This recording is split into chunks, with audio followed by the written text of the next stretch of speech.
Bismillahirrahmanirrahim. Alhamdulillahirrabbilalamin.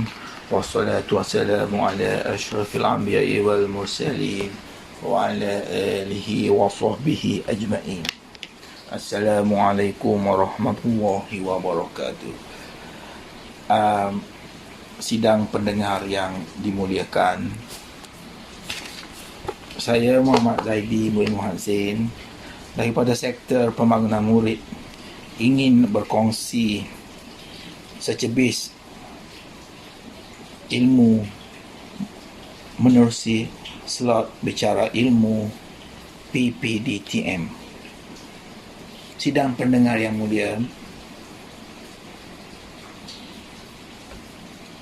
rasanya kita ni telah pun kerek dah dengar tentang ungkapan berikut: kehidupan dunia akan mencerminkan kehidupan akhirat. Bila mendengar ungkapan tersebut, saya rasa semua orang tahu, sidang pendengar juga tahu, sekuat mana tubuh badan dan sebijak mana pun kebijaksanaan otak manusia, jika kedua-dua ni tidak digunakan dengan baik dan selari di dunia ni, maka akan menjadi satu pembaziran besar lah di akhirat kelak. Sebagai manusia yang dianugerahkan akal fikir, kita sebenarnya mampu membina kehidupan di dunia dalam keadaan terbaik jika kita berjaya fokus kepada matlamat kehidupan yang sebenar berdasarkan keutamaan. Secara asasnya, setiap individu mempunyai keutamaan hidup yang berbeza. Bagi memudahkan kita, kita ambil 5 contoh keutamaan hidup yang paling popular yang sering dimiliki oleh mereka yang berjaya. Jadi berikut adalah 5 contoh keutamaan hidup. Baik, keutamaan nombor 1, keutamaan terhadap Tuhan. Sebagai seorang Muslim, orang Islam, wajib kita memahami bahawa Allah Subhanahu Wa Taala merupakan zat yang paling hebat dan tiada lagi sehebat darinya. Dalam mencari keberkatan hidup di dunia dan akhirat, wajib kita mengikut segala perintah yang telah ditetapkan oleh Allah, dan hanya dengan izinnya sahaja kita boleh menikmati kejayaan hidup yang diimpikan. Apabila kita semua faham benda ni, maka wajib kita memberi keutamaan yang paling tinggi kepada Allah Subhanahu Wa Taala. Wajib menjaga solat, melaksanakan perintahnya, menyayangi Rasulnya, dan perkara inilah yang akan membuatkan hidup kita lebih harmoni, ceria dan teratur. Bagi keutamaan kedua ialah keutamaan terhadap ibu bapa.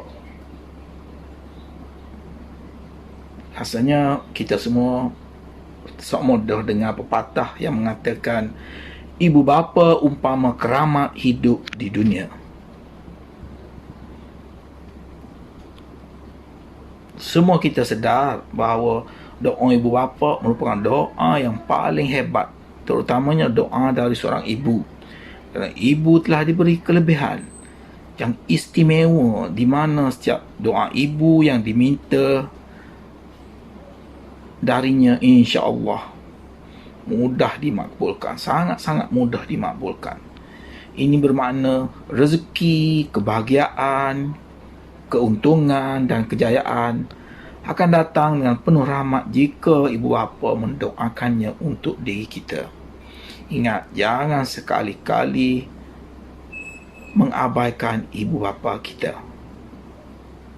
Menjaga ibu bapa seolah-olah seumpama kita menjaga rezeki seumur hidup. Menjaga mereka dengan penuh kasih sayang dan bertanggungjawab akan membuatkan lagi hidup kita ni lebih bermakna dan lebih bererti. Bagi keutamaan yang ketiga pula Tak lain tak bukan ialah keutamaan terhadap diri sendiri. Keutamaan terhadap diri sendiri ini bolehlah kita bahagikan kepada 3 bahagian, iaitu pertama, spiritual ataupun kerohanian. Ia merupakan makanan kepada jiwa dan emosi. Untuk mencapai kestabilan jiwa dan emosi, kita perlu mendekatkan diri kepada Tuhan. Dengan hanya menyayangi Allah Subhanahu Wa Taala dan Rasulnya, jiwa dan emosi kita akan kekenyangan dengan kegembiraan, ketenangan dan keharmonian hidup. Yang kedua dalam keutamaan terhadap diri sendiri adalah fizikal. Jika kita ada tubuh badan yang sihat, segar, gagah, semua benda kita dapat lakukan dengan mudah sekali. Tetapi cuba kita bayangkan kalau kita ni kesihatan yang tidak baik.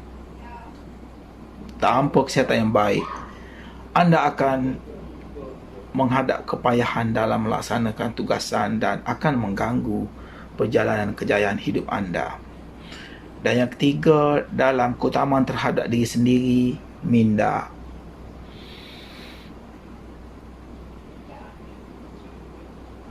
Minda kita akan menjadi lebih bijak jika ianya kita duk saji, duk suap, duk isikan dengan ilmu yang berguna. Kita perlu memajukan diri dengan mencari ilmu yang bermanfaat untuk diri sendiri dan untuk orang lain. Bukan setakat diri kita sendiri, juga untuk orang di sekeliling kita. Dengan ilmu sahaja, kita dapat membezakan tahap kedudukan minda kita dengan orang lain. Keutamaan yang keempat adalah keutamaan terhadap orang lain.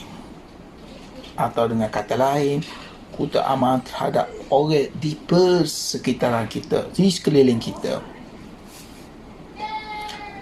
Atas dunia ni kita bukan hidup secara sorang sendiri, sorang senyawa. Maknanya kita hidup secara berkongsi dengan orang lain. Jadi lumrah alam dah, di mana yang kuat akan bantu orang lemah, dan yang lemah perlu membantu diri untuk menjadi kuat. Janganlah kita kedekut untuk berkongsi kelebihan diri yang ada dengan orang lain. Kelebihan kita tu kita kongsikan dengan orang lain. Jika ada seorang yang bijak, contoh kita sangat bijak dalam membina kejayaan dan kekayaan hidup, maka tak salah kita kongsikanlah kebijaksanaan ini dengan orang ramai, masih lagi orang yang memerlukannya. Lebih jelas lagi kalau kita mempunyai harta kekayaan yang banyak.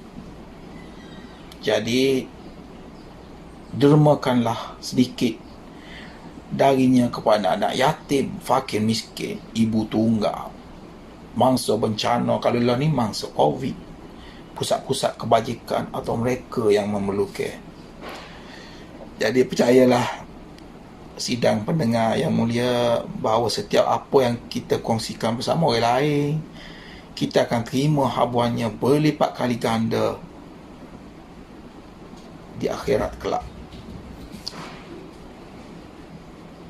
Dan keutamaan yang akhir sekali adalah keutamaan terhadap alam.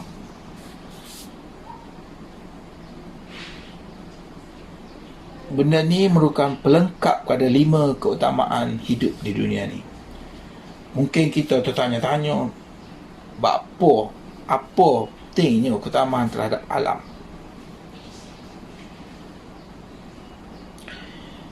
Sebagaimana yang kita telah ketahui, bahawa kita bukan sahaja satu-satunya makhluk Allah yang hidup di atas muka bumi ini. Masih ada lagi benda lain, makhluk lain yang menumpang, yang bersama-sama kita berkongsi bumi anugerah ilahi ini. Cuba kalau kita bayangkan, kalau hidup kita ni hidup tanpa ada tumbuhan, tak ada haiwan atau menatai kita panggil, binatang di bumi ni. Bolehkah kita ni hidup tanpa kedua-dua ni? Rasanya mulai sekarang kita perlu didik diri kita untuk jadi prihatin, lebih peka terhadap penjagaan alam sekitar dengan tidak membuang sampah, memusnahkan alam, mengamalkan kita semula, rajinkan diri bercucuk tanam, tidak menzalimi kehidupan lain dan sebagainya. Banyak lagi perkara-perkara yang boleh kita lakukan yang terbaik untuk alam kita beserta isi. Sidang pendengar yang mulia, sebelum saya akhiri perkongsian kita ni, izinkan saya untuk mengulangkan kembali 5 keutamaan hidup di dunia ni. Pertama, keutamaan terhadap Tuhan.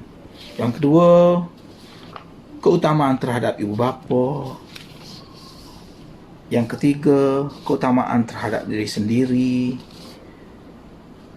Yang keempat, keutamaan terhadap orang lain. Dan yang kelima, keutamaan terhadap alam. Jadi jelaslah di sini bahawa sekiranya kita utamakan 5 perkara berikut, insya-Allah kita akan cemerlang di dunia dan cemerlang di akhirat. Sekian, Assalamualaikum warahmatullahi wabarakatuh.